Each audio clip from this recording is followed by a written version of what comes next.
Hello students, welcome to science explainer channel. और हम लोगों का चल रहा है चैप्टर नंबर 1, जिसमें हम लोग बात कर रहे हैं वैद्युत आवेश तथा वैद्युत क्षेत्र की। और इससे पहले चैप्टर नंबर 1 में हम लोगों ने जो पहला हमारा जो पार्ट अब तक हुआ है, उसमें हम लोगों ने पढ़ा था कि इलेक्ट्रोस्टैटिक्स के बारे में, इलेक्ट्रोस्टैटिक्स क्या होती है उसके बारे में हमने उसका अध्ययन किया था। और उसमें हमने ये भी देखा था कि इलेक्ट्रोस्टैटिक्स के क्या क्या यूज़ हैं और इलेक्ट्रोस्टैटिक किसे कहते हैं। और आज के हम सेकंड पार्ट में हम लोग ये देखने वाले हैं कि जो वैद्युत आवेश होता है वो कितने प्रकार का होता है, कौन कौन से साइंटिस्ट हैं जिन्होंने इसका नाम दिया, और पहले इसका नाम किस प्रकार का था और बाद में इसका नाम क्या हो गया। कुछ प्रयोग किए गए जो इस वाले पार्ट में हम लोग डिस्कस करेंगे। तो चलिए स्टार्ट करते हैं। तो देखिए, वैद्युत आवेश दो प्रकार के होते हैं। वैद्युत आवेश कितने प्रकार के होते हैं? वैद्युत आवेश मुख्य रूप से दो प्रकार के होते हैं, दो ही होते हैं। एक को हम लोग कहते हैं पॉजिटिव चार्ज और एक को कहते हैं नेगेटिव चार्ज। लेकिन पॉजिटिव और नेगेटिव चार्ज से पहले भी इसके कुछ नाम हुआ करते थे। तो देखिए, सबसे पहले जो उसका नाम दिया वो फ्रांस के साइंटिस्ट जो थे चार्ल्स डूफे, इन्होंने नाम दिया। तो फ्रांस के चार्ल्स डूफे ने दिखाया कि विभिन्न वस्तुओं पर वैद्युत आवेश केवल दो प्रकार के होते हैं। अपने प्रयोग से इन्होंने ये दिखाया कि जो वैद्युत आवेश होते हैं वो दो प्रकार के होते हैं। तो उन्होंने कौन सा एक्सपेरिमेंट करा, चलो देखते हैं। तो देखिए, चार्ल्स डूफे के प्रयोग में वैसे तो बहुत सारे एक्सपेरिमेंट किए गए, लेकिन उसमें से दो जो प्रयोग जो बहुत महत्वपूर्ण हैं वो इस प्रकार हैं। यहाँ पे आप कॉम्बिनेशन याद रखिए कि कांच के साथ में सिल्क, कांच के साथ में सिल्क को रगड़ा जाएगा और प्लास्टिक के साथ में ऊन को। प्लास्टिक की जगह पर यहाँ पर एक वर्ड आता है अंबर, ये राल जैसा होता है। तो प्लास्टिक या अंबर दोनों इंसुलेटर हैं। तो देखिए, कांच को सिल्क से रगड़ा गया और प्लास्टिक को ऊन से रगड़ा गया। अब देखिए, दो कांच की छड़ों को जो सिल्क से रगड़ी जाती हैं एक दूसरे के पास लाई जाती हैं। तो ये देखा गया कि ये जो कांच की दोनों छड़ें हैं वो एक दूसरे को प्रतिकर्षित करती हैं। इन दोनों पर विपरीत दिशा में बल लगता है। इसी प्रकार से प्लास्टिक या अंबर की छड़ों को जब ऊन से रगड़ा जाता है और इन दोनों को एक दूसरे के पास लाया जाता है, तो ये दोनों भी एक दूसरे को प्रतिकर्षित कर रहे थे। इन दोनों पर भी प्रतिकर्षण का बल उत्पन्न हो रहा था। लेकिन इसमें यह देखा गया कि भाई, एक प्लास्टिक की रॉड को, ये जो प्लास्टिक की रॉड है, और एक हमारी कांच की रॉड, कांच की रॉड को सिल्क से घर्षण करा के और ऊन से अगर प्लास्टिक को घर्षण करा के, रब करा के एक दूसरे के पास लाया जाता है, तो ये दोनों क्या करते हैं, एक दूसरे को आकर्षित करने लगते हैं। तो यहाँ से इन्होंने, चार्ल्स डूफे ने एक ऑब्जर्वेशन निकाला कि एक तो आवेश ऐसा होता होगा जो कांच पे होता होगा और एक ऐसा आवेश होता होगा जो सिल्क पे होता होगा। तो इन्होंने इसको जो नाम दिया, vitreous and the resinous charge, दो प्रकार का इस पर नाम दिया। विट्रस का मतलब कांच जैसा आवेश, रेजिनस का मतलब राल जैसा आवेश। और आज के टाइम पर हम लोग इसको पॉजिटिव और नेगेटिव चार्ज कहते हैं। तो ये मान लीजिए कि जो कांच है ना, कांच पर पॉजिटिव चार्ज इन्होंने लिया, यानी कि कांच जैसा आवेश। और इसी तरीके से प्लास्टिक पर इन्होंने माना कि यहाँ पर राल जैसा आवेश, यानी कि इस पर नेगेटिव आवेश होता है। तो देखिए, कांच पर पॉजिटिव चार्ज, अगर इस पर पॉजिटिव चार्ज है तो ये जो हमारी जो रेशम है इस पर नेगेटिव चार्ज, और यहाँ देखिए ऊन पे हमारा पॉजिटिव चार्ज विकसित हो जाता है। तो हम देखते हैं कि भाई, कांच पर अगर पॉजिटिव चार्ज है तो देखो, कांच की समान दो छड़ों को, ये भी कांच की छड़ है, इस पे पॉजिटिव कर देते हैं।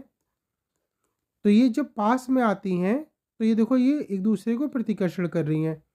और इसी तरीके से प्लास्टिक की ये दो रॉड हैं, इस पर नेगेटिव कर देते हैं। तो ये जो आप एक दूसरे के पास लेके आते हैं तो ये दोनों एक दूसरे को प्रतिकर्षित करती हैं। और यहाँ पे देखो, कांच का जो इसे मैंने रेड से बनाया है, तो इस पर पॉजिटिव चार्ज और इस पर निगेटिव चार्ज, ये दोनों आपस में एक दूसरे को आकर्षण कर रहे हैं। तो देखो यहाँ से जो वैद्युत आवेशों की प्रॉपर्टी आपने 10th क्लास में पढ़ी होगी कि समान आवेश एक दूसरे को प्रतिकर्षित करते हैं और विपरीत आवेश एक दूसरे को आकर्षित करते हैं, वो जो इसका गुण है यहाँ से सिद्ध हो जाता है। तो इस प्रयोग से ये कह सकते हैं कि जो आवेश होते हैं वो दो प्रकार के होते हैं। एक तो वो आवेश जो कांच पे होता है और एक वो आवेश जो सिल्क पे होता है। इसी प्रकार का एक वो आवेश जो ऊन पर होता है और एक वो आवेश जो प्लास्टिक पे होता है। तो चार्ल्स डूफे ने अपने प्रयोग से ये दो प्रकार के आवेशों को प्रूफ कर दिया। तो देखिए ये जो पूरा प्रयोग है यहाँ पे लिखा हुआ है। तो देखिए ये है कि कांच की छड़ को रेशम से रगड़ें और रेशम के धागे की सहायता से उसे किसी कठोर सहारे से लटका दें और उसके पास एक और समान आवेश वाली छड़ लाएं। यानी कि अगर हम कांच के पास में कांच की ही छड़ लेके आते हैं तो प्रतिकर्षित करती है। दोनों छड़ें एक दूसरे को प्रतिकर्षित करती हैं। और यहाँ पे दूसरा ये है कि ऊन से रगड़ी गई प्लास्टिक की छड़ को आवेशित कांच की छड़ के पास में लाएं तो दोनों छड़ें एक दूसरे को आकर्षित करती हैं।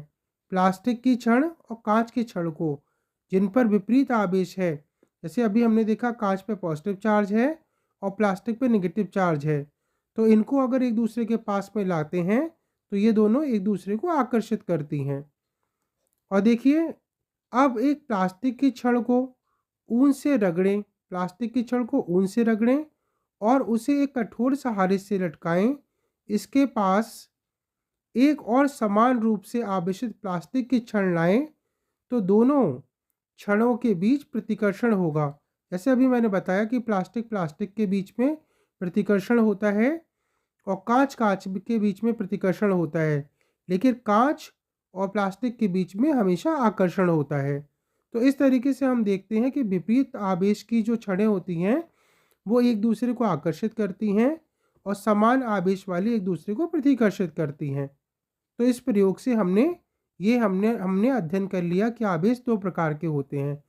तो चार्ल्स डूफे जो थे वो पहले वैज्ञानिक थे जिन्होंने ये बताया कि जो आवेश होता है तो वो दो प्रकार का होता है, लेकिन उन्होंने इसका जो नाम था वो अलग तरीके से रखा। कांच पर जो होता है उसको उन्होंने रखा कांच जैसा आवेश और जो प्लास्टिक पे होता है उसे कहा उन्होंने राल जैसा आवेश। तो देखिए इसमें यहाँ पर हमने यही लिख रखा है कि कांच जैसा और राल जैसा आवेश, विट्रस एंड रेजिनस चार्ज। तो देखिए चार्ल्स डूफे ने दो तरह के आवेश लिए।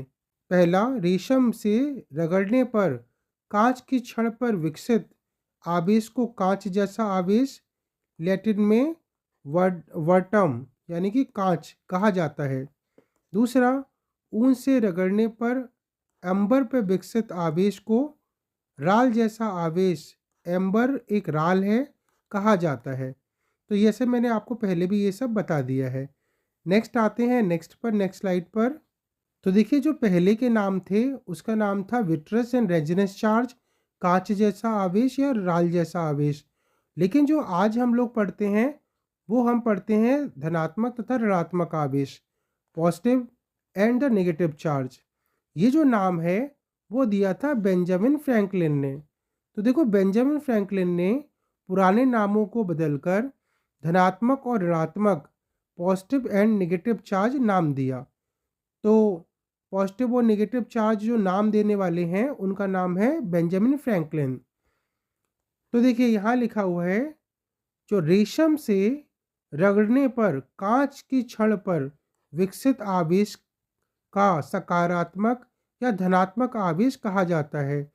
जो कांच की जो छड़ थी, कांच की छड़ पर जो आवेश आया था जिसको हम लोग कांच जैसा आवेश कहते थे, विट्रस चार्ज कहते थे, इन्होंने इसका नाम क्या रख दिया, पॉजिटिव चार्ज।